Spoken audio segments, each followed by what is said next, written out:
યાત્રાધામ દ્વારકામાં છેલ્લા કેટલાક સમયથી ચાલી રહેલા લારી ગલ્લાવાળાઓના આંદોલનમાં એક નવો વળાંક આવ્યો છે।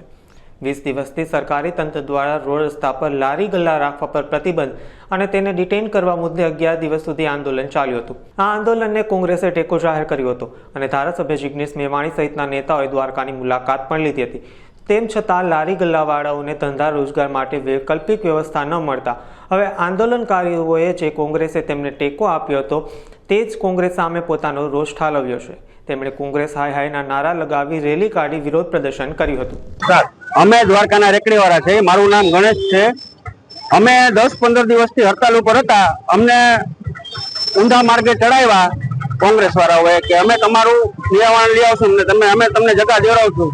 અમે એના વાતોમાં આવી ગયા ને અમે આ પગલું ઉતાર્યું ને અમને અધવટારે મૂકીને એ લોકો વ્યા ગયા છે।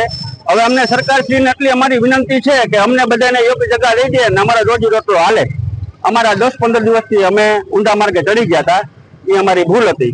આજે તમે શું કાર્યક્રમ કરી? અમે આજે મટકી ચોક થી અમે એનું પુતળું લઈને અમે તનબત્તી સુધી જવાના છે એના વિરોધ માટે કે અમને આવી રીતના ભટકાવ્યા। એટલે કોનું પુતળું છે? આ આપણે બનાવ્યું છે પાલભાઈ આંબલિયાનું। અમને સરકારશ્રીને આટલી વિનંતી છે કે અમને સારી જગ્યા આપી દે ને અમે રોજી રોટી કરતા થાય।